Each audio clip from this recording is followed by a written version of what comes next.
નંદરાયજીના ઘરે આનંદ એટલા માટે થયો કે પુત્ર સાક્ષાત નારાયણ છે, ભગવાન છે.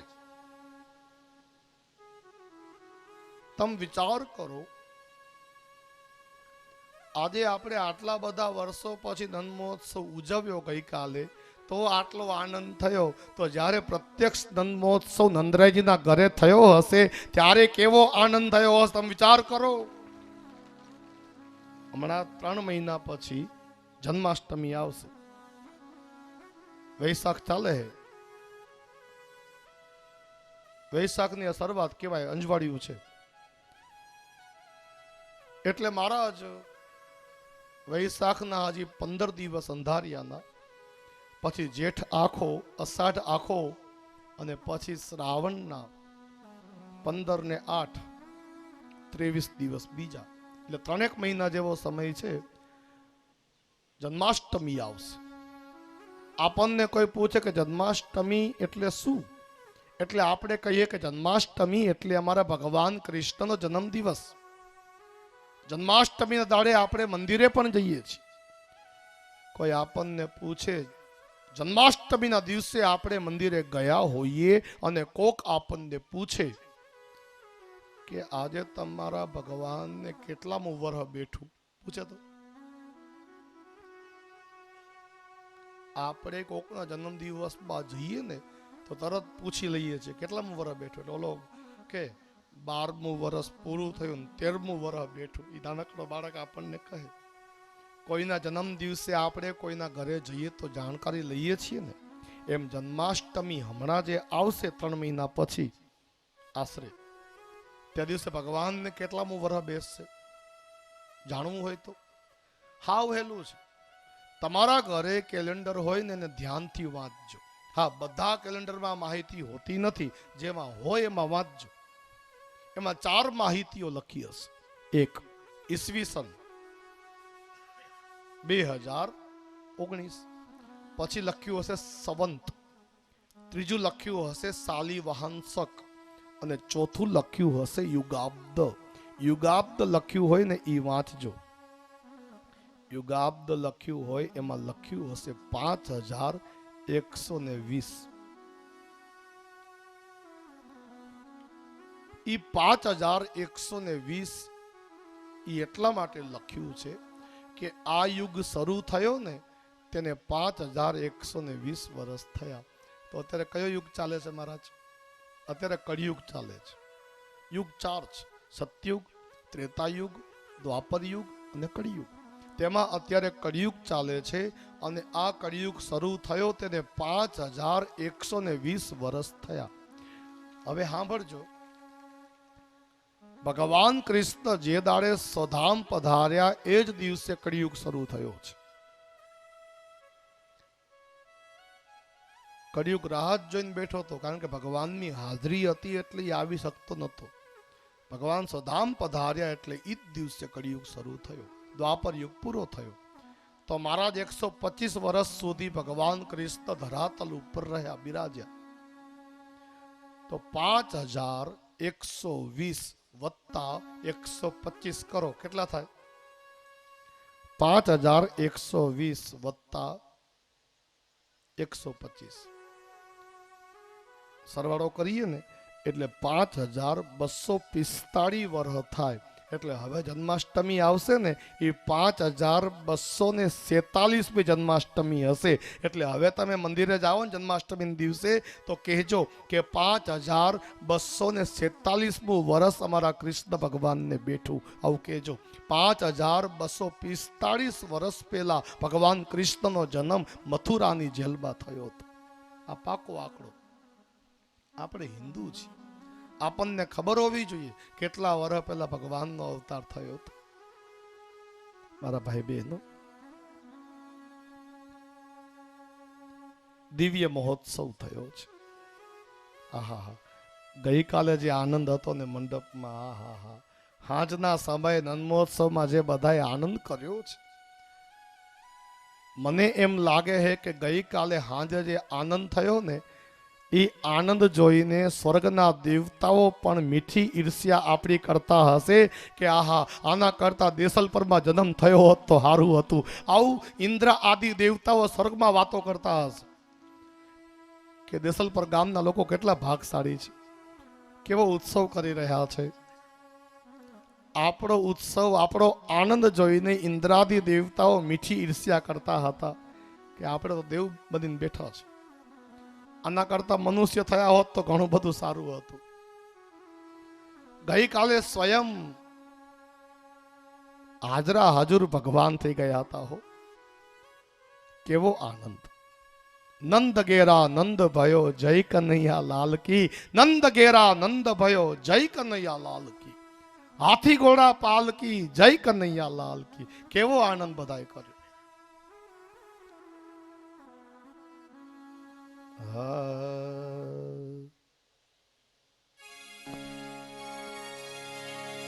નંદ ઘેરા નંદ ભયો જય કનૈયા લાલ કી, નંદ ઘેરા નંદ ભયો જય કનૈયા લાલ કી, નંદ ઘેરા નંદ ભયો જય કનૈયા લાલ કી, નંદ ઘેરા નંદ ભયો જય કનૈયા લાલ કી, નંદ ઘેરા નંદ ભયો જય કનૈયા લાલ કી, નંદ ઘેરા નંદ ભયો જય કનૈયા લાલ કી, હાથી ઘોડા પાલકી જય કનૈયા લાલ કી, હાથી ઘોડા પાલકી જય કનૈયા લાલ કી. કથામાં કોઈ તાળી પડે ને તો હાથમાં રેખા જો અવળી હોય ને તો હવળી થઈ જાય.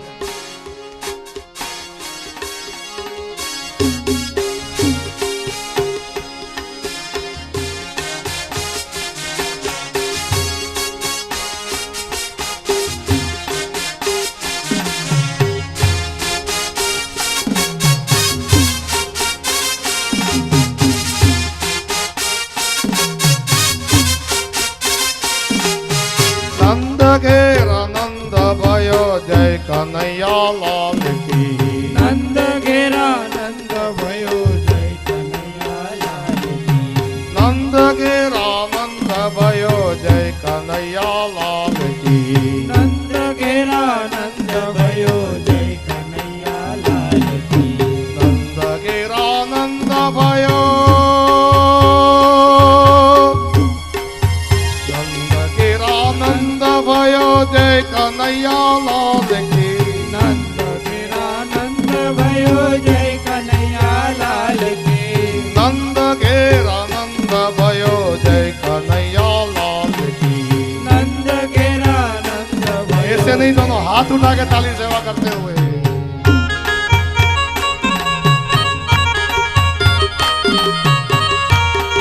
श्री बालकृष्ण लाल की जय हो, श्री मोमाई माता की जय हो, श्री सिकोदर मात की जय.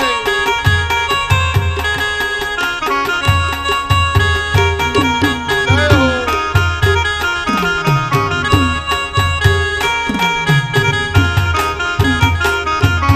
नंद घेरा नंद भयो जय कन्हैया लाल की. नंद घेरा नंद भयो जय कन्हैया लाल की. नंद घेरा नंद भयो जय कन्हैया लाल की.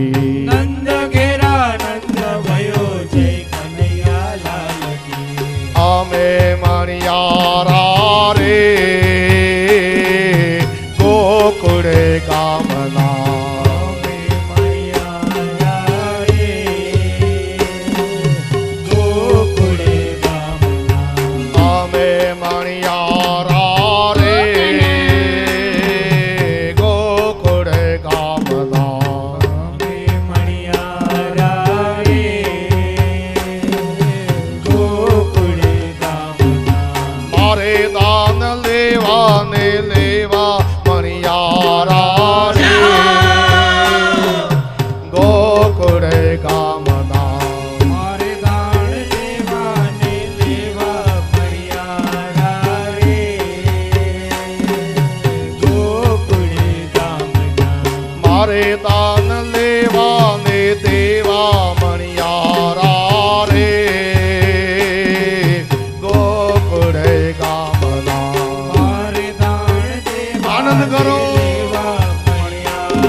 તાલી બજાવે.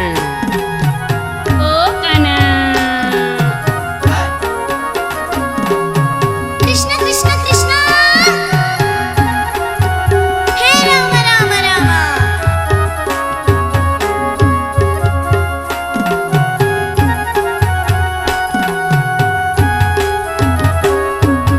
નંદ ઘેરા નંદ ભયો, જય કનૈયા લાલ કી નંદ ઘેરા નંદ ભયો, જય કનૈયા લાલ એ કી નંદ ઘેરા નંદ ભયો, કૃષ્ણ કૃષ્ણ એ કૃષ્ણ નંદ ઘેરા નંદ ભયો. જય હે રામ રામ રામ હાથી ઘોડા ઓ પાલકી, કનૈયા લાલ એ કી નંદ ઘેરા નંદ ભયો, ઓ કનૈયા લાલ એ કી નંદ ઘેરા નંદ ભયો, નંદ ઘેરા નંદ ભયો, જય કનૈયા લાલ એ કી નંદ ઘેરા નંદ ભયો, જય કનૈયા લાલ કી નંદ ઘેરા નંદ ભયો, નંદ ઘેરા નંદ ભયો, ઓ કનૈયા લાલ કી નંદ ઘેરા નંદ ભયો, જય ઓ કનૈયા લાલ નંદ ઘેરા નંદ ભયો, જય કનૈયા લાલ કી નંદ ઘેરા નંદ ભયો, જય કનૈયા લાલ એ નંદ ઘેરા નંદ ભયો, કનૈયા લાલ એ નંદ ઘેરા નંદ ભયો, જય કનૈયા લાલ કી નંદ ઘેરા નંદ ભયો, જય કનૈયા લાલ કી નંદ ઘેરા નંદ ભયો, જય કનૈયા લાલ કી નંદ ઘેરા નંદ ભયો, જય કનૈયા લાલ કી નંદ ઘેરા નંદ ભયો, જય કનૈયા લાલ કી નંદ ઘેરા નંદ ભયો. જય કનૈયા લાલ કી હાથી ઘોડા પાલકી, જય કનૈયા લાલ કી હાથી ઘોડા પાલકી, જય કનૈયા લાલ કી નંદ ઘેરા નંદ ભયો, જય કનૈયા લાલ કી નંદ ઘેરા નંદ ભયો, જય કનૈયા લાલ કી નંદ ઘેરા નંદ ભયો, જય કનૈયા લાલ કી નંદ ઘેરા નંદ ભયો. જય કનૈયા લાલ કી શ્રી બાલ કૃષ્ણ લાલ કી જય, શ્રી મોમાઈ માત કી જય.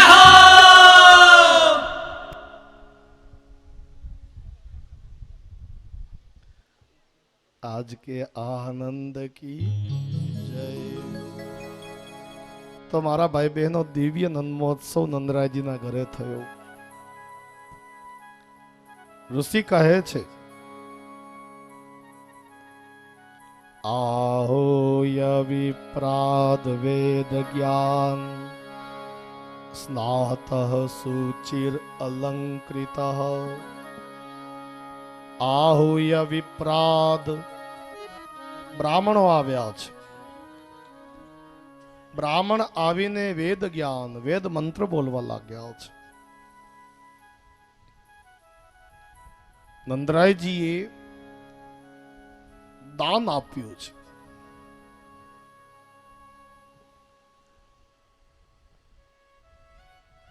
આપણા દેસલપર ગામના સરપંચ શ્રી ગોપારાભાઈને ખૂબ ખૂબ આશીર્વાદ. વર્ષોથી સેવા આપ કરી રહ્યા છો. સરપંચના રૂપે હું શુભકામના આપું કે આમને આમ દેસલપર ગામની આપ સેવા કરતા રહો.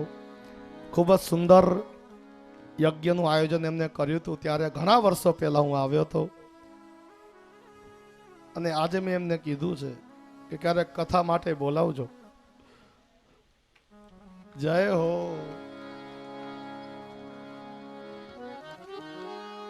મારા ભાઈ બહેનો,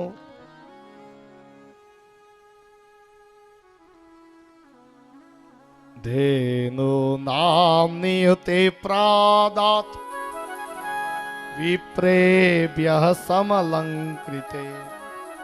નંદરાયજીએ ગાયનું દાન આપ્યું છે. કેટલી ગાયો દાનમાં આપી મહારાજ? 2 લાખ ગાયો દાનમાં આપી છે. અને એ પણ ખાલી ગાય નહીં,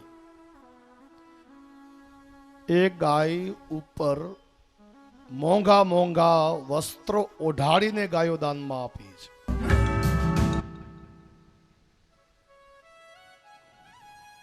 મોંઘી મોંઘી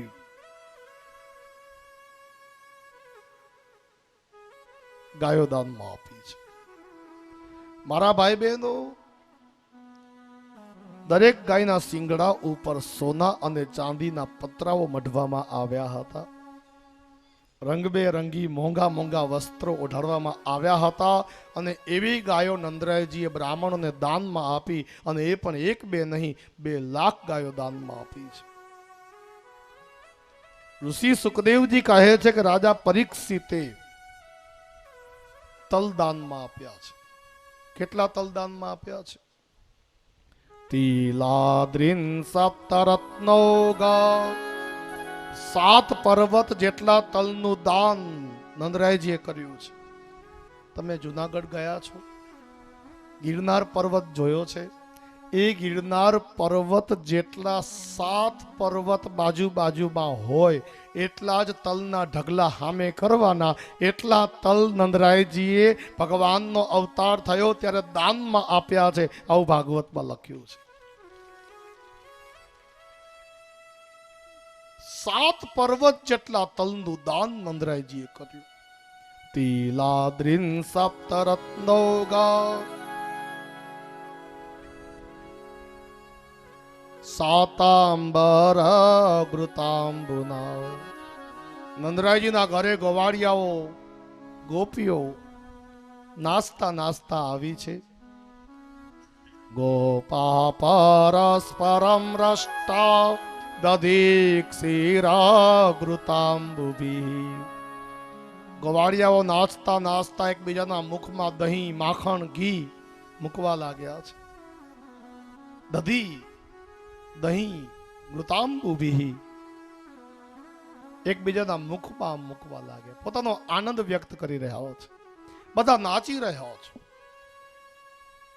ઋષિ સુખદેવજી કહે છે કે હે રાજન, ભગવાન કૃષ્ણ 4 દિવસના થયા એટલે શ્રાવણ વદ બારસ આવી. શ્રાવણ વદ બારસના દિવસે ભગવાન શંકરજી કૈલાસ પર્વતથી ગોકુળમાં પધાર્યા છે. શંકર ભગવાન સંન્યાસીનું રૂપ લઈને પધાર્યા છે. કારણ કે જો હું મૂળ રૂપમાં જઈશ, અસલ રૂપમાં, તો લોકો ઓળખી જાય. મસ્તક ઉપરની જટા ને એમાંથી ગંગાજી વહેતા હોય, ગળામાં સર્પ, એક હાથમાં ડમરું ને એક હાથમાં ત્રિશુલ લઈને જો જઈશ તો લોકો ઓળખી જશે મને, અને પછી લોકોના ટોળા ભેગા થઈ જશે. એટલે શંકર ભગવાને જાણી જોઈને સંન્યાસીનો વેશ ધારણ કર્યો. સંન્યાસી બનીને શંકર ભગવાન ગોકુળ પધાર્યા. અને મારા ભાઈ બહેનો, નંદાલયના આંગણે દરવાજા પાસે ઊભા રહી શંકર ભગવાને ભિક્ષા માંગી. ભગવતીમ ભિક્ષામ દેહી, ભગવતીમ ભિક્ષામ દેહી.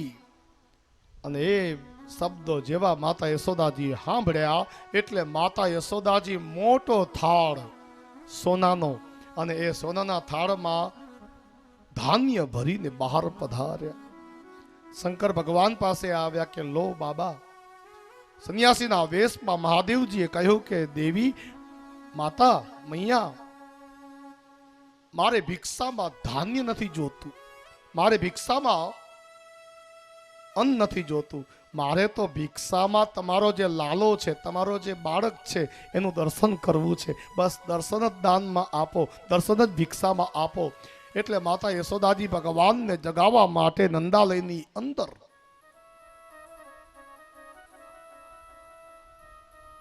જે શયન કક્ષમાં ઠાકોરજી પાલનામાં પોઢ્યા હતા ત્યાં માતા યશોદાજી પધાર્યા. અને ભગવાન કૃષ્ણ સૂતા છે, નાનકડો બાળક છે ને નિંદર વધારે કરે. ભગવાન 4 દિવસના છે, પાલનામાં પોઢ્યા છે, એટલે માતા યશોદાજી ભગવાનને જગાવે છે. બહાર નંદાલયના દરવાજા પાસે શંકર ભગવાન હે ગોવિંદ, હે માધવ, હે દામોદર, હે કૃષ્ણ ભગવાનના મધુરા નામ બોલી રહ્યા છે. અને માતા યશોદાજી શયન કક્ષમાં આવ્યા અને ભગવાનને જગાવવા માંડ્યા. માતા યશોદા હરિ કો જગાએ, ઉઠો કનૈયા અબ નૈન ખોલો. માતા યશોદા હરિ કો જગાએ, ઉઠો કનૈયા અબ નૈન ખોલો.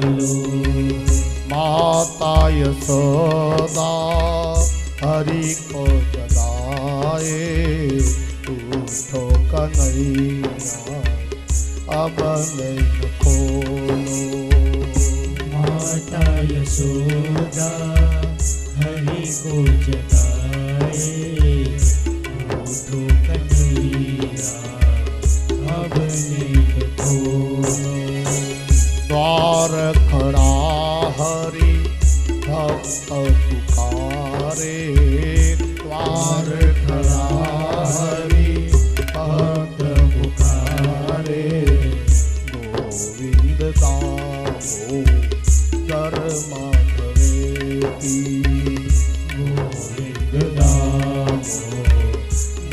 माधवी की। तालियां बजाते हुए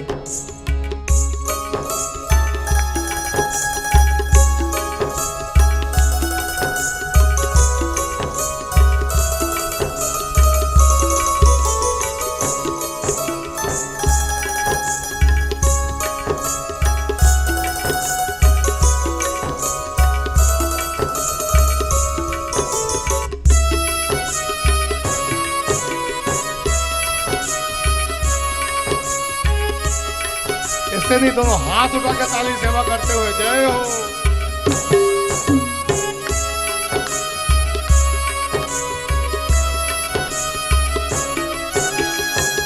श्री कृष्ण गोविंद हरे मुरारे, श्री कृष्ण गोविंद हरे मुरारी।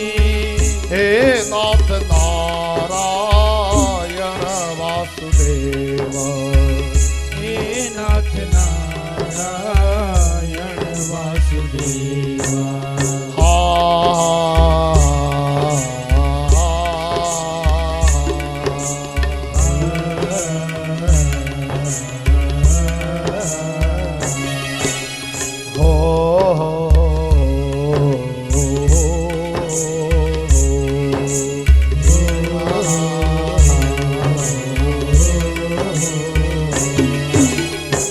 श्री कृष्ण गोविंद हरे मुरारे, श्री कृष्ण गोविंद हरे मुरारी।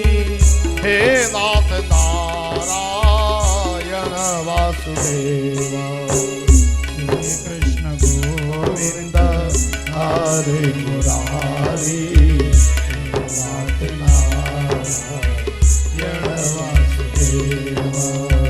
माता यशोदा हरि को पुकारे, माता यशोदा हरि को जगावे।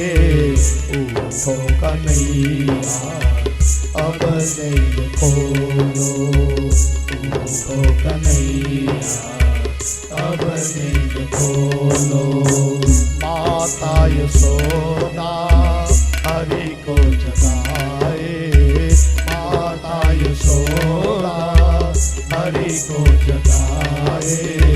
उठो कन्हैया अब नींद खोलो, द्वार खड़ा हरि भक्त पुकारे, द्वार खड़ा हरि भक्त पुकारे। गोविंद दामोदर माधुरेति, गोविंद दामोदर माधुरेति। मारा भाई बहनों, शंकर भगवान हे गोविंद, हे गोपाल, हे दामोदर, આમ ભગવાનના મંગલ નામો દ્વાર પાસે ઊભા રહીને જ લેવા લાગ્યા. એટલે મૈયા યશોદાજી ભગવાન કૃષ્ણને જગાવવા માટે ગયા. ભગવાનને જગાવી પાલનામાંથી બહાર લીધા અને જે જગ્યાએ શંકર ભગવાન નંદાલયના આંગણામાં દરવાજા પાસે બેઠા છે ત્યાં યશોદાજી પધાર્યા. લાલાનું દર્શન કરાવ્યું.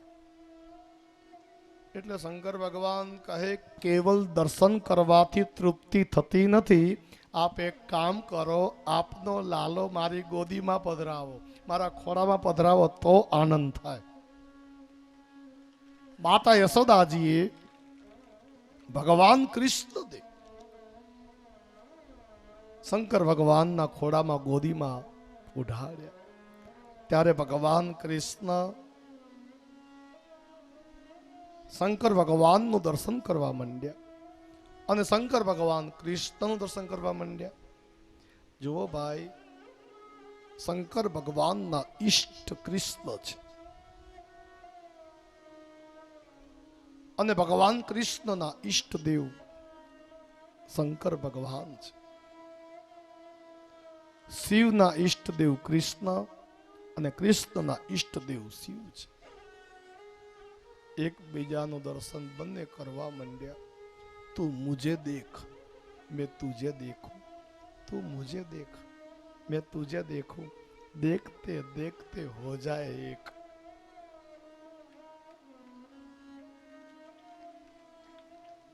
ભગવાન શંકર અતિશય પ્રસન્ન થયા છે. જો રામાયણમાં પણ કથા છે, રામ અવતાર થયો ને એટલે સૌથી પહેલા કૈલાસમાંથી શંકર પધાર્યા હતા દર્શન કરવા. અને અહીં કૃષ્ણ અવતાર થયો એટલે પણ સૌથી પહેલા શંકર ભગવાન જ પધાર્યા છે કૃષ્ણનું દર્શન કરવા માટે. ભગવાનના દર્શન કરી શંકર ભગવાન કૈલાસ પધાર્યા છે. ભગવાન કૃષ્ણ 6 દિવસના થયા એટલે શ્રાવણ વદ 14 આવી. શ્રાવણ વદ 14 ના દિવસે પૂતના નામની રાક્ષસી આવી છે. આ રાક્ષસી કોણ હતી મહારાજ? કોને મોકલી હતી? તો સુખદેવજી મહારાજ કહે છે, કંસે ગોરા પૂતના બાલ ગાતિની, કંસેન પ્રહિતા ગોરા. તેને કંસે મોકલી હતી. પૂતના બાલ ઘાતીની, બાળકોને મારનારી તે હતી. આચાર્ય શ્રી મહાપ્રભુજીએ પૂતનાને અવિદ્યા કહી છે. એ પૂતના હતી તો રાક્ષસી, પણ માયાવી હતી. માયાવી હોવાના કારણે ધારે તેવું રૂપ લઈ શકે તેવી તેનામાં શક્તિ હતી. માટે પૂતનાએ મોટા ઘરની વહુ હોય, કોઈ શ્રીમંતના ઘરની વહુ હોય તેવું રૂપ લીધું છે.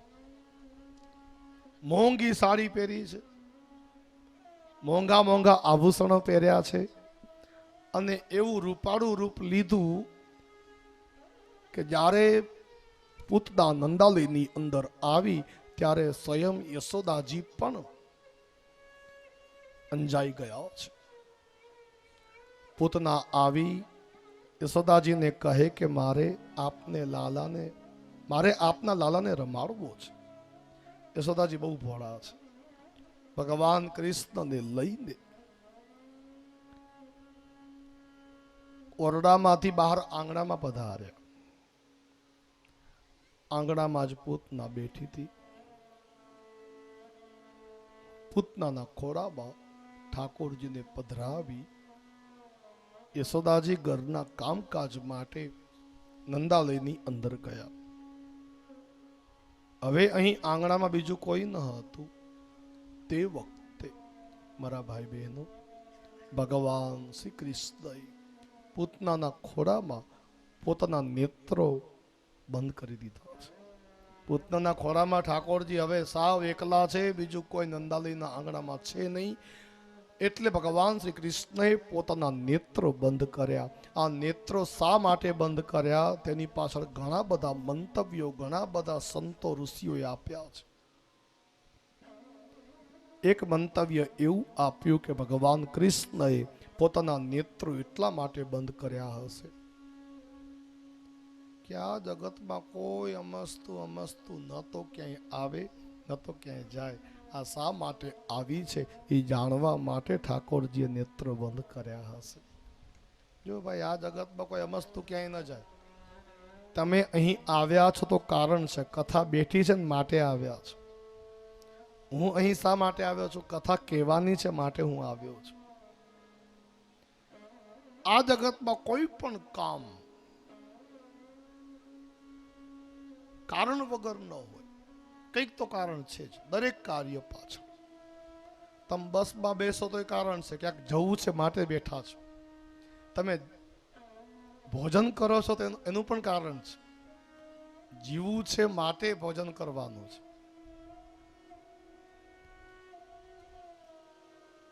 પાણી પીએ છીએ, તરસ લાગી છે માટે પાણી પીએ છીએ.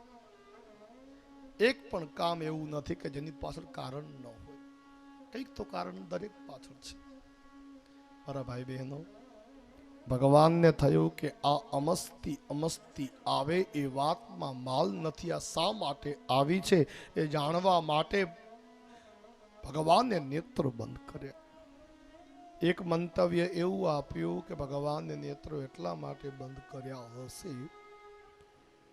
કે હારું ખોટે ખોટે માં બનીને આવી છે, માટે મારે આને સામાન્ય ગતિ ન અપાય. મારે આને ગૌલોક આપવો, વૈકુંઠ લોક આપવો, કયો લોક આને આપવો એ જોવા માટે ભગવાને નેત્રો બંધ કર્યા હશે. એક મંતવ્ય એવું આપ્યું કે હારું સૌથી પહેલા મારે રાક્ષસીને મારવું પડશે. જો ભગવાનનો અવતાર જ રાક્ષસોનો વધ કરવા માટે થયો છે. પરિત્રાણાય સાધુનામ વિનાશાય ચ દુષ્કૃતામ ધર્મ સંસ્થાપનાર્થાય સંભવામી યુગે યુગે. ગીતાજીની અંદર ભગવાને કારણ બતાવ્યું છે. ભગવાન અવતાર શા માટે લે છે તો 3 કારણો બતાવ્યા છે ગીતામાં. પરિત્રાણાય સાધુનામ, સાધુ સંતોની રક્ષા માટે ભગવાન અવતાર લે છે. વિનાશાય ચ દુષ્કૃતામ, દુષ્ટનો સંહાર કરવા માટે ભગવાન અવતાર લે છે. ધર્મ સંસ્થાપન અર્થાય સંભવામી યુગે યુગે, ધર્મની સ્થાપના કરવા માટે ભગવાનનો અવતાર થાય છે.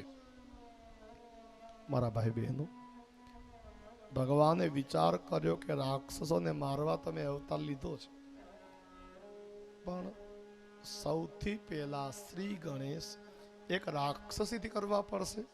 માટે એક કામ કરું, નેત્ર જ બંધ કરી દઉં. માટે ભગવાને નેત્રો બંધ કર્યા હશે. એક મંતવ્ય એવું આપ્યું, ભગવાને નેત્રો એટલા માટે બંધ કર્યા હશે કે આને એવું કયું પુણ્ય ગયા જન્મમાં કર્યું હતું. આ પૂતનાએ ગયા જન્મમાં એવું કયું પુણ્ય કર્યું હશે કે આજે મારા હાથે આનું મૃત્યુ થવાનું છે. તે જાણવા માટે ભગવાને નેત્રો બંધ કર્યા હશે. હવે ભગવાને જેવા નેત્રો બંધ કર્યા ને એટલે ભગવાને જોયું કે આ તો ગયા જન્મની અંદર રત્નમાલા હતી. બલિ રાજાની પુત્રી આ રત્નમાલા હતી. ભગવાન કૃષ્ણ વિચાર કરે છે કે જ્યારે હું વામન અવતાર લઈને દાન માંગવા ગયો હતો બલિરાજા પાસે, જો બલિરાજાની એક ને એક પુત્રી હતી, નામ હતું રત્નમાલા. જ્યારે ભગવાન વામન સ્વરૂપે દાન માંગવા માટે બલિરાજાના યજ્ઞમાં પધાર્યા ત્યારે ભગવાનનું સ્વરૂપ એટલું બધું તેજસ્વી હતું, ભગવાનનું તેજ અદ્ભુત હતું. તે વખતે બલિરાજાની પુત્રી રત્નમાલાએ ભગવાનના દર્શન કર્યા દે ત્યારે રત્નમાલાને મનમાં વિચાર આવ્યો હતો કે આવો તેજસ્વી બાળક કાશ મારો હોત તો કેટલું સારું હોત, આ મારો પુત્ર હોત તો. ભગવાનને પુત્ર ભાવે જોયા હતા. ભગવાન અંતર્યામી છે, જાણી ગયા કે આ તો મને પુત્ર ભાવે જોવે છે. એટલે ભગવાને તરત જ મનોમન કહ્યું હતું કે આવતા જન્મે જા ખોટે ખોટે માં બનીને આવજે. સાચી માં બની શકે એટલા તો પુણ્ય તારી પાસે છે નહીં, પણ આવતા જન્મે ખોટી માં બનીને તું આવજે. અને એટલે જ ઈ જ રત્નમાલા બીજા જન્મે પૂતના બનીને ખોટી માં બનીને ભગવાન પાસે આવી, ખોટી માં બની. ભગવાન વામન સ્વરૂપ બલિરાજાના યજ્ઞમાં દાન લેવા પધાર્યા ત્યારે તો રત્નમાલાએ પુત્ર ભાવમાં ભગવાનને જોયા, પણ ભગવાન જ્યારે દાન માંગવા માંડ્યા ત્યારે ભગવાને વામનમાંથી વિરાટ સ્વરૂપ ધારણ કર્યું હતું. અને એ વિરાટ સ્વરૂપનું દર્શન કરીને પૂતના રત્નમાલા, બલિરાજાની પુત્રી રત્નમાલાએ મનમાં વિચાર કર્યો હતો કે આ તો હારો કપટી નીકળ્યો. જો ભગવાન જ્યારે બલિરાજાને ભજવા માંડ્યા, જો માંગવા ગયા ને ત્યાર તો વામન હતા, 7 વર્ષના બાળક જેવડું રૂપ હતું. પણ સંકલ્પ થઈ ગયા પછી ભગવાન વામનમાંથી વિરાટ બન્યા. એક જ ચરણમાં હરિએ સ્વર્ગ માપી લીધું હતું, બીજા ચરણમાં પૃથ્વી માપી લીધી હતી. તે વખતે બલિરાજા પાસે હવે કંઈ દાન આપવા માટે હતું જ નહીં. જ્યારે બલિરાજા બહુ પરેશાન થવા માંડ્યા કે હવે હું શું કરીશ, ત્યારે રત્નમાલા મનમાં વિચાર કરવા માંડી હતી. બલિરાજાની આ પુત્રી મનોમન વિચાર કરવા માંડી હતી કે આ તો હારો કપટી નીકળ્યો. હું તો આને પુત્ર બનાવવા માંગતી હતી, પણ આ તો હારો કપટી નીકળ્યો. જો આવો કપટી પુત્ર મારો હોય તો ઝેર આપીને મારી નાખું, આને હું ઝેર આપી દઉં. ભગવાનને મનોમન ઝેર આપવાનો વિચાર રત્નમાલાએ કર્યો હતો. એટલે ભગવાન તો અંતર્યામી છે, જાણી ગયા કે આ બેઠી બેઠી મને ઝેર આપવાના વિચાર કરે છે. ત્યારે ભગવાન મનોમન બોલ્યા હતા કે જા, આવતા જન્મે ઈ મનોરથે પૂરો કરીશ, તું ઝેર આપવા આવજે, પણ તું મને મારી નહીં શકે, ભલે તું ઝેર આપવા આવે. મારા ભાઈ બે તો ભગવાને નેત્ર બંધ કર્યા. તેનું એક મંતવ્ય એવું આપ્યું કે શંકર ભગવાનનું ધ્યાન કરવા માટે ભગવાન કૃષ્ણએ નેત્ર બંધ કર્યા હશે. 2 દિવસ પહેલા શંકર ભગવાન પધાર્યા હતા. ઝેર પીવાનો એક્સપિરિયન્સ તો શંકર ભગવાનને છે. મેં તો કોઈ દિવસ પીધું નથી, માટે એક કામ કરું, ભગવાન શંકરનું ધ્યાન કરી લઉં અને એમને વિનંતી કરું કે હે ભગવાન શંકર, મને હિંમત આપજો, આજે મારે ઝેર પીવાનો વારો આવ્યો છે. એક મંતવ્ય એવું પણ છે કે શંકર ભગવાનને એવી વિનંતી કરી ભગવાન કૃષ્ણએ કે આપ પધારો, કેમ કે ઝેર તો તમે પી શકો, હું પૂતનાના પ્રાણ પીશ અને તમે પૂતનાનું ઝેર પીજો. એ માટે શંકર ભગવાનનું આવાહન કરવા કૃષ્ણ ભગવાને નેત્રો બંધ કર્યા હશે. એક મંતવ્ય એવું આપ્યું, ભગવાન કૃષ્ણએ નેત્રો એટલા માટે બંધ કર્યા હશે કે ઝેર તો કડવું હશે, કંઈ મીઠું તો હશે નહીં. માટે એક કામ કરું, નેત્ર જ બંધ કરી દઉં, જેથી કરીને જો નાનકડો બાળક હોય ને, એ નાનકડો બાળક હોય એ કોઈ દિવસ સીધી દવા પીવે જ નહીં. એટલે માં શું કરે, માં એ બાળકની આંખ બંધ કરી દે, પછી આમ હળવેકથી દવા પાઈ દે, કેમ કે દવા કડવી હોય, બાળકોને જલ્દી પીવી ગમતી નથી. એવી જ રીતે ભગવાનને પણ થયું, ભગવાન કૃષ્ણને થયું કે નેત્ર જ બંધ કરી દો. ભગવાને નેત્ર બંધ કરે. ઋષિ સુખદેવજી કહે છે કે હે રાજન, તસમિન સ્થાનમ દુર્જરવીર્ય મૂલબણમ ઘોરાંકમાદાય શિશોર દદાવથ ગાઢમ કરાભ્યામ ભગવાન પ્રપીડ્યત પ્રાણૈ સમમ રોષ સમન્વિતો પિબત. તસ્મિન સ્તનમ દુર્જર વીર્ય મૂલબણમ, એ પૂતના કાળકૂટ નામનું ઝેર ભગવાનને પાવા આવી છે, અને એ આંગણાની અંદર હજી તો આમ ભગવાનને ઝેર પાવા જાય ને, ત્યાં તો ભગવાને એટલા જોરથી એ પૂતનાનું ગળું દાબ્યું, એ રાક્ષસીનું ભગવાને આમ જોરથી ગળું દાબ્યું. એટલી બધી પીડા પૂતનાને થવા લાગી, એ પૂતના 2 વખત બોલી છે. જ્યારે અતિશય પીડા થવા માંડી એટલે પૂતના 2 વખત બોલી, સા મુંચ મુંચાલ મિતિ પ્રભાસિણી વિવૃત્ય નેત્રે ચરણો ભુજૌ મુહુ. સા મુંચ મુંચાલ મિતિ પ્રભાસિણી. સા મુંચ મુંચ, મુંચ એટલે છોડી દે, છોડી દે, મને પીડા થાય છે, છોડી દે, મને છોડી દે. જો સીધો અર્થ તો એવો થાય ને કે મને બહુ પીડા થાય છે, મને છોડી દે. બીજો અર્થ એવો પણ થાય કે હે ભગવાન, આપ તો નારાયણ છો, મને આ જન્મ મરણના ફેરામાંથી છોડી દો. હે નારાયણ, મને હંમેશા માટે સંસારમાંથી છોડી દો, કારણ કે મારા હરિ મુક્તિ આપનારા છે. ભગવાનનો સ્વભાવ છે મુક્તિ આપવી, મોક્ષ આપે ભગવાન, મુક્તિ આપે નારાયણ કૃષ્ણ. સા મુંચ મુંચાલ મિતિ પ્રભાસિણી વિવૃત્ય નેત્રે ચરણ ભુજો મુહું. તેની આંખ ફાટી ગઈ છે, બે આંખો ફાટી ગઈ. ચરણો ભુજો મુહું. ઋષિ સુખદેવજી કહે છે હાથ અને પગ તે પછાડવા લાગી અને તેનું મૂળ સ્વરૂપ જેવું હતું એવું પ્રગટ થઈ ગયું. નંદાલયના આંગણામાં એ પૂતના ભગવાનને ઝેર પાવા આવી હતી, પણ ભગવાન કૃષ્ણએ તેનું ગળું એટલા જોરથી દાબ્યું તે હતી તેવી ને તેવી મૂળ રૂપ માં એ રાક્ષસી હતી, માટે રાક્ષસીના રૂપમાં એ પ્રગટ થઈ ગઈ. અને એ વખતે ઠાકોરજીએ તેના પ્રાણ લઈ લીધા છે. પૂતનાના પ્રાણ નીકળી ગયા. ઋષિ સુખદેવજી કહે છે કે હે રાજન, ભગવાને તે પૂતનાને ભવિષ્યમાં જેવી ગતિ માતા યશોદાને આપવાના હતા તેવી ને તેવી ગતિ એ પૂતના રાક્ષસીને આપી છે. વિચાર તો કરો, આવો દયાળુ સ્વભાવ બીજા કોનો હશે? સમજવા જેવું છે. સમજવા જેવું ઈ છે કે પૂતના નામની રાક્ષસી ભગવાનને ઝેર પાવા આવી તો એને પણ યશોદા માતા જેવી ને જેવી ગતિ ભગવાને આપી દીધી. એક રાક્ષસીને ભગવાને પોતાની માતા સમાન જો ગતિ આપી હોય તો આપણે જો પ્રેમથી ભગવાનના મંદિરે દર્શન કરવા જઈએ તો શું આપણું કલ્યાણ નારાયણ ન કરે, કૃષ્ણ ન કરે? અરે એ તો પરમ દયાળુ છે.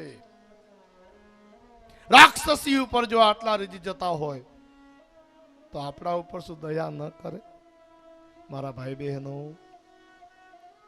ભયંકર અવાજ સાથે રાક્ષસી પડી છે. ભાગવતજીમાં લખ્યું તે વખતે આસપાસમાં સકોસ સુધી જેટલા મોટા ઝાડવાઓ હતા એ બધા ઝાડવાઓ પડી ગયા છે. નંદાલયની અંદર ગોપીઓ ગોવાળિયાઓ આવ્યા. નંદરાયજી મથુરા ગયા હતા, એ પણ મથુરાથી આવ્યા.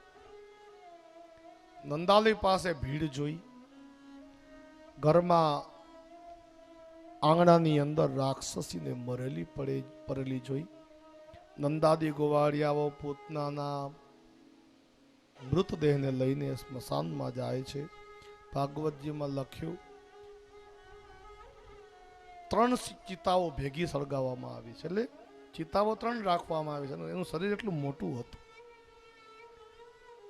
અને જ્યારે અગ્નિ સંસ્કાર થયો ને, ભાગવતજીમાં લખ્યું કે પૂતનાના અગ્નિ સંસ્કાર થયા ત્યારે ચિતામાંથી સુગંધ આવવા માંડી છે. કોઈ દિવસ ચિતામાંથી સુગંધ આવે નહીં, પણ પૂતના મરી ત્યારે તેની ચિતામાંથી સુગંધ આવવા માંડી. આખું વ્રજ સુગંધી થઈ ગયું. કેમ ખબર છે? એ સુગંધ શા માટે આવી? કારણ કે એને ભગવાને મુક્તિ આપી દીધી હતી. મારા ઠાકોરજી નારાયણે ગૌલોક આપી દીધો હતો, વૈકુંઠ આપી દીધો હતો, માટે સુગંધ આવી છે. આ બાજુ યશોદાજીએ ગોપીઓને બોલાવી અને કહ્યું કે ગૌમૂત્ર લાવો. બધી જ ગોપીઓ ગૌમૂત્ર લઈ આવી. ભગવાન કૃષ્ણને પોતાના ખોળામાં સુવડાવી માતા યશોદાજીએ ભગવાન કૃષ્ણ ઉપર 8 શ્લોક બોલીને ગૌમૂત્ર સાટ્યું છે. ઇન્દ્રિયાણી ઋષિકેશ પ્રાણો નારાયણો વતુ શ્વેતદીપપતિશ્ચિત્તમ આત્માનમ ભગવાન પર. ઇન્દ્રિયાણી ઋષિકેશ. યશોદાજીએ ભગવાન ઉપર ગૌમૂત્ર સાંટતા એમ કહ્યું કે ઇન્દ્રિયાણી ઋષિકેશ, હે ઋષિકેશ ભગવાન, મારા પુત્રની 10 ઇન્દ્રિયોની રક્ષા કરો. નાક, કાન, આંખો રક્ષા કરો. ઇન્દ્રિયાણી ઋષિકેશ પ્રાણો નારાયણો વતુ. મારા પુત્રના પ્રાણની રક્ષા હે નારાયણ આપ કરો. શ્વેતદીપ પતિશ્ચિત્તમ. એ શ્વેતદીપ ભગવાન, મારા પુત્રના ચિત્તની રક્ષા તમે કરો. આત્માનમ ભગવાન પરઃ. મારા પુત્રના આત્માની રક્ષા હે ભગવાન આપ સ્વયં કરો. 8 શ્લોક માતા યશોદાજી બોલ્યા છે. આપણે પણ એક વાત અહીં જાણવી જોઈએ. સુખદેવજી કહે છે કે જે માતાને પોતાના બાળક ઉપર શંકા જાય, આ સમજો, તમારો બાળક નાનો હોય 7 વર્ષથી ઉંમરમાં, 7 વર્ષથી તમારો બાળક જો નાનો હોય અને તમને એવી શંકા જાય કે આને નજર લાગી ગઈ છે, તમારો બાળક આખો દિવસ રોજ કરતો હોય, બરાબર ખાતો ન હોય અથવા બીમાર પડી જતો હોય અને તમને એવી શંકા જાય કે મારા પુત્ર ઉપર કોઈ નજર લાગી ગઈ છે, તો આ 8 શ્લોક યશોદાજી જે બોલ્યા ને એ જ તમારે બોલવાના અને તમારા નાનકડા બાળકને તમારા ખોળામાં સુવડાવી એના ઉપર ગૌમૂત્ર સાટવાનું. ગમે તેવી નજર લાગી હશે, ગમે તેવો તાવ આવ્યો હશે, એ બિલકુલ સાજો થઈ જશે, એવું ભાગવતમાં સુખદેવજી બોલ્યા છે.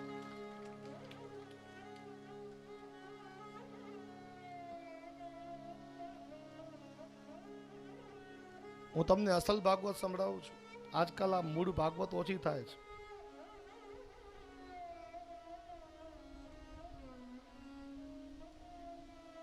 બોલો મોમાઈ માત કી જય. જય સૌ બોલો.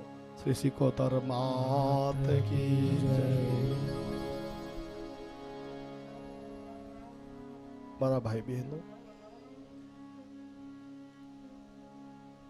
જે લોકો આ પૂતના મોક્ષની કથા સાંભળશે, ઋષિ સુખદેવજી કહે છે કે રાજા, જે લોકો આ પૂતના મોક્ષની કથા શ્રદ્ધાથી સાંભળશે તો લાભ શું થશે? ય એતાત પૂતના મોક્ષમ કૃષ્ણસ્યાદ્ભુત કર્મણ શૃણુયા શ્રદ્ધયા મર્ત્યો ગોવિંદે લભતામ રતિમ. જે લોકો ભગવાન કૃષ્ણની આ અદ્ભુત લીલા શ્રદ્ધાથી સાંભળશે, પૂતના મોક્ષની કથા સાંભળશે, તેમને ભગવાનના ચરણમાં દ્રઢ ભક્તિ પ્રાપ્ત થશે, ભગવાનના ચરણમાં શ્રદ્ધા થશે, ભગવાનની ભક્તિથી એ વ્યક્તિ ખૂબ સુખી થશે. જો સુખી થવું હોય ને તો આ પૂતના મોક્ષની કથા ઘરે વાંચો, રોજ વાંચો. રોજ ટાઈમ ન મળે તો મહિનામાં એક વખત વાંચો. લીલા લેર થશે. દર પૂનમે વાંચવાની. થોડોક ટાઈમ કાઢો ભાઈ, આપણે સુખી થશું. ઋષિ કહે છે કે હે રાજન, ભગવાન કૃષ્ણ એક વખત પેટ ભરતા હતા, યશોદાજી પેટ ભરાવતા હતા. હવે બન્યું એવું કે ભગવાન છે ને એ ધરાતા જ ન હતા, એટલે યશોદાજીને થયું કે હવે આને અપચો થઈ જશે, બીમાર પડી જાય. એટલે આમ પોતાનાથી ભગવાનને જેવા દૂર કર્યા ને તો ભગવાને પોતાનું મુખારવિંદ ખોલ્યું, અને ભગવાને જેવું મુખારવિંદ ખોલ્યું, માતા યશોદાજીએ ભગવાનના શ્રી મુખમાં જોયું તો સંપૂર્ણ વિશ્વ, સંપૂર્ણ બ્રહ્માંડનું દર્શન, આખું વિશ્વ માતા યશોદાજીએ ભગવાનના મુખારવિંદમાં જોયું છે. પર્વત, નદીઓ, અનેક ઝાડ, અનેક સમુદ્રો, આખી પૃથ્વી માતા યશોદાજી ભગવાનના શ્રી મુખમાં જોયા છે. બ્રહ્માંડનું દર્શન માતા યશોદાજીને ભગવાને પોતાના શ્રી મુખમાં કરાવ્યું છે.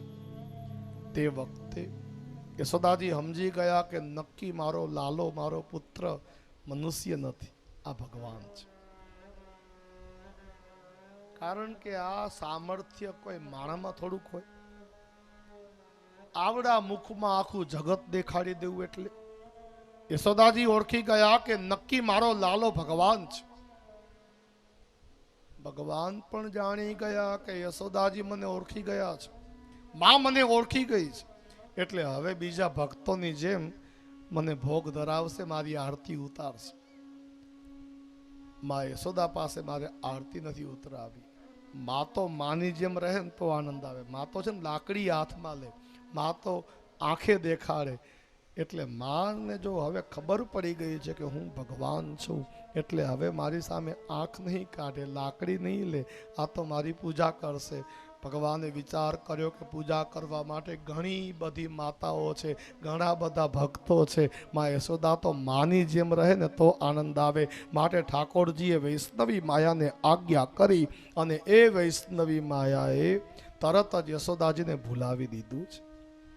એટલે ભગવાને વૈષ્ણવી માયાને કીધું કે તું મારી માતા યશોદાજીને ઈ જ ભૂલાવી દે કે તેને મારા મુખમાં જે દર્શન કર્યું હતું, મારા મુખમાં જે વિશ્વ દર્શન માતા યશોદાજીએ કર્યું એ તું ભૂલાવી દે.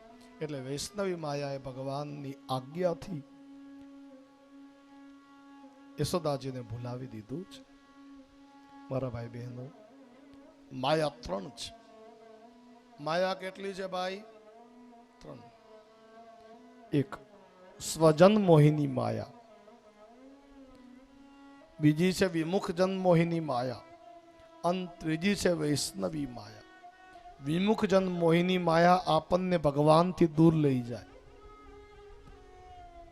કથામાં આવવાનું જ મન ન થવા દે, અને કથામાં કદાચ આવીએ ગયા તો વિમુખ જન મોહિની માયા સુવાડી દે. કથામાં જો હુઈ જતા હોઈએ ને તો સમજી જવાનું કે વિમુખ જન મોહિની માયા આપણને વળગી છે. કથામાં કંટાળો આવે, દેવ દર્શને જઈએ તો કંટાળો આવે, હવનમાં મન લાગે નહીં, માળા કરતી વખતે આનંદ ના આવે, કંટાળો આવે, તો સમજી જવાનું કે વિમુખ જન મોહિની માયા આપણને વળગી છે. વિમુખ જન મોહિની માયા ભગવાનથી વિમુખ કરી દે, દૂર લઈ જાય. સ્વજન મોહિની માયા ભગવાનની નજદીક લઈ જાય, ભગવાનની સન્મુખ લઈ જાય. અને વૈષ્ણવી માયા છે એ ભગવાનની સેપરેટ છે. જો અહીં પણ વૈષ્ણવી માયા ભગવાને વૈષ્ણવી માયાને આજ્ઞા કરી કે માતાને તમે ભૂલાવી દો. મારા ભાઈ બહેનો, ઋષિ સુખદેવજી કહે છે કે હે રાજન, તે જ વખતે તૃણાવર્ત નામનો એક રાક્ષસ હતો. એ રાક્ષસ વંટોળિયાનું રૂપ લઈને આવ્યો. આખા ગોકુળમાં ચારે બાજુ આંધી આંધી થવા લાગી. મારા ભાઈ બહેનો, જ્યાં જુઓ ત્યાં ડમરીઓ ઉડે છે, જ્યાં જુઓ ત્યાં ધૂળનો વરસાદ થઈ રહ્યો છે. ભયંકર વાવાઝોડું આવ્યું છે. એ વાવાઝોડું હતું નહીં, તૃણાવર્ત નામનો રાક્ષસ પોતે વાવાઝોડું બનીને આવ્યો હતો. અને એ વખતે આખા ગોકુળમાં ચારે બાજુ ધૂળ ધૂળ ધૂળ ધૂળની ડમરીઓ જ ઉડે, કોઈ એકબીજાને જોઈ ન શકે. અને એ વખતે બન્યું એવું કે એ તૃણાવર્ત રાક્ષસ નંદાલયની અંદર આવ્યો અને ભગવાન કૃષ્ણને લઈને આકાશમાં ઉડી ગયો. આકાશ તરફ ઉડ્યો અને મથુરા તરફ તે જવા માંડ્યો. ભગવાનને થયું કે હારા તું મથુરા લઈ જા, અને હું આવું એમ નહીં, મથુરા આવીશ ખરો પણ મારી ઈચ્છાથી આવીશ, અત્યારે નહીં આવું. અને એ જ વખતે ભગવાન કૃષ્ણએ પોતાનું વજન વધાર્યું, એટલું બધું વજન વધાર્યું કે એ તૃણાવર્ત નામનો રાક્ષસ એ વજન સહન ન કરી શક્યો. એટલું બધું હરિએ વજન વધાર્યું. ભગવાન અંતે ભગવાનનો હાથ તૃણાવર્તે મૂકી દીધો. ભગવાનનું વજન જ્યારે આકાશમાં સહન ન થયું એટલે એ ભગવાનનો હાથ મૂકી દે છે. અને જેવો ભગવાનનો હાથ તૃણાવર્તે મૂક્યો એટલે હવે ભગવાને તેનો હાથ પકડી લીધો. જો ભાઈ, અત્યાર સુધી ભગવાનને લઈને ઉઠતો હતો, હવે ભગવાને તેનો હાથ પકડ્યો. ભગવાન કદાચ મનોમન કહેતા હતા કે જીવ તો કદાચ મારો હાથ પકડીને મૂકી પણ દે, પણ હું જેનો હાથ એક વખત પકડું ને એનો હાથ ક્યારે મૂકતો નથી. આવો સ્વભાવ મારા નારાયણનો છે. ભગવાને એટલા જોરથી હાથ પકડ્યો અને તૃણાવર્તને લઈને ભગવાન નીચે આવવા લાગ્યા. અને એ વખતે નંદાલયની બહાર એક મોટી શિલા, મોટો પથ્થર પડ્યો હતો. તેના ઉપર ભગવાન કૃષ્ણએ એ તૃણાવર્ત નામના દૈત્યને પછાડ્યો. એ જેવો પડ્યો એ સાથે જ તેના પ્રાણ નીકળી ગયા. દેવતાઓ આકાશમાં પુષ્પની વૃષ્ટિ કરવા લાગ્યા. શ્રી બાલકૃષ્ણ લાલ કી જય. શ્રી બાલકૃષ્ણ લાલ કી જય. ઋષિ સુખદેવજી કહે છે કે હે રાજન, આ રીતે ભગવાન કૃષ્ણએ તૃણાવર્ત નામના રાક્ષસનો ઉદ્ધાર કર્યો. તે પછી ભગવાન 3.5 મહિનાના થયા. કેટલી ઉંમર થઈ ઠાકોરજીની ભાઈ? 3.5 મહિના. બાળક છે ને, પેલી વખત 3.5 મહિનાની ઉંમરની આસપાસ દો થાય એટલે પોતાની મેતે પડખું ફરે. ભગવાન કૃષ્ણ એક્ઝેક્ટ 3.5 મહિનાના થયા એટલે પોતાની મેતે પડખું ફરતા શીખ્યા. જો ભાઈ યશોદાજી રાહ જોઈને જ બેઠા હતા કે મારો લાલો પડખું ફરતા શીખે અને હું ઉત્સવ કરું. યશોદાજીનો સ્વભાવ હતો હંમેશા ઉત્સવ પ્રિય. જો જિંદગીની અંદર છે ને, ઉત્સવ ગમવો જોઈએ અને ઉત્સવથી જ સ્વભાવ વધે છે. તમે જુઓ અત્યારે આપણા ઉમાઈ માતાનું મંદિર, આ તેમનું આંગણું શોભી રહ્યું છે. કેમ ખબર છે? કે અહીં 10 દિવસનો ઉત્સવ થઈ રહ્યો છે. જ્યાં ઉત્સવ હોય ત્યાં શોભા હોય છે. જ્યાં ઉત્સવ હોય ત્યાં આનંદ હોય છે. શાસ્ત્રમાં લખ્યું છે, હસ્તિ ભાતિ મદેન કંજલરુહૈ પૂર્ણેન્દુના સર્વરી શીલેન પ્રમદા જવેન તુરંગા નિત્યોત્સવેર મંદિરમ. આ શ્લોકમાં એવું લખ્યું છે કે કોનાથી કોણ શોભે. સમજવા જેવું છે. હસ્તી એટલે હાથી. સંસ્કૃતમાં તમે હાથીને ગજ કહી શકો, કુંજર કહી શકો, હસ્તી કહી શકો. આ બધા નામ હાથીના છે. હસ્તી ભાતી મદેના. હાથી તેના મોટા શરીરથી જ શોભે છે. જો હાથી જોવો બધાને ગમે. હાથી ગામમાં આવે ને, લોકો ઘરમાંથી બહાર નીકળીને જોવા જશે. કેમ ખબર છે? હાથીનું શરીર બહુ મોટું છે. હાથીની શોભા તેનું શરીર છે. હસ્તી ભાતી મદેન કંજલરુહૈ. જલની શોભા કમળ છે. કમળથી સરોવરનું જળ શોભી ઉઠે. કમળથી જલ શોભે. પૂર્ણેન્દુના સરોવરી. પૂર્ણિમાની રાત્રિ પૂર્ણિમાના ચંદ્રથી શોભે છે. શીલે ન પ્રમદા. ઘરની દીકરાઓની વહુ સંસ્કારથી શોભે. શીલે ન પ્રમદા. શીલ એટલે સંસ્કાર. જુઓ બહેનો, માતાઓ, મહર્ષિ વેદવ્યાસજીએ એમ ન લખ્યું કે મોંઘા મોંઘા આભૂષણો પહેરીએ ને તો જ શોભીએ. ના, એવું લખ્યું કે સંસ્કારથી આપણી શોભા વધશે. માટે સંસ્કાર હંમેશા વધે એવું કરજો. સારા સંસ્કાર જીવનમાં આવે એવું કરજો. અને આવી જાય પછી ટકે એવું કરજો. સંસ્કાર ટકાવી રાખવા. શીલે ના પ્રમદા જવે ન તુરંગ. તુરંગ એટલે ઘોડો. ઘોડાની શોભા તેનો વેગ છે. ઘોડો દોડે છે ને માટે સૌને ગમે. દોડતો ઘોડો સૌને વધારે જોવો ગમે. નિત્યોત્સવેર મંદિરમ. વ્યાસજીએ લખ્યું ઉત્સવથી મંદિરની શોભા વધી જાય. મંદિરની શોભા ઉત્સવથી જ વધે. વાણીમ વ્યાકરણેન. આપણી વાણી વ્યાકરણથી શોભે. જો તમારે બોલવાનું કામ હોય ને ભાઈ, તો તમારે વ્યાકરણ ભણવું જ જોઈએ. નહીતર તમે સ્પષ્ટ નહીં બોલી શકો. જેને બોલવું હોય એને વ્યાકરણ ભણવું જોઈએ. વ્યાસજીએ લખ્યું છે, વાણીમ વ્યાકરણેન હંસ મિથુનેર નદ્ય. નદીની શોભા હંસના જોડલાથી વધે છે. વાણીમ વ્યાકરણેન હંસ મિથુનેર નદ્ય સભા પંડિતૈ. પંડિતથી આખી શોભા પંડિતથી આખી સભા શોભી ઉઠે. સત્પુત્રેણ કુલમ, આખા કુલ આખા ખાનદાનની શોભા તમારા ઘરની અંદર જો સુપુત્ર દીકરો હશે ને તો ઈ વધારશે. આપણા કુટુંબની શોભા સુપુત્ર વધારે. તમે જો સુપુત્ર હશો ને તો તમારા લીધે આખા ખાનદાનની શોભા વધી જશે.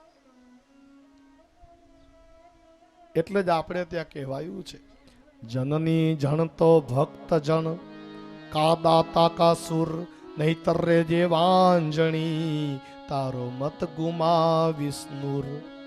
જનની જણ તો ભક્ત જણ. સૌથી પહેલી પ્રાથમિકતા તો ભક્તની બતાવી છે. તમારો દીકરો ભક્ત બને એવું કરજો, ભગવાનનો ભક્ત બને એવું જ કરજો. ભક્ત ન બની શકે તો બીજો ઓપ્શન આપ્યો છે. ન બની શકે તો જ કાં દાતા, તો પછી એને દાનવીર બનાવજો. એ દાનવીર પણ ન બની શકે એમ હોય તો ત્રીજો ઓપ્શન આપ્યો, વિકલ્પ આપ્યો, એને સુરવીર બનાવજો. તમારો પુત્ર કાં તો ભક્ત હોવો જોઈએ,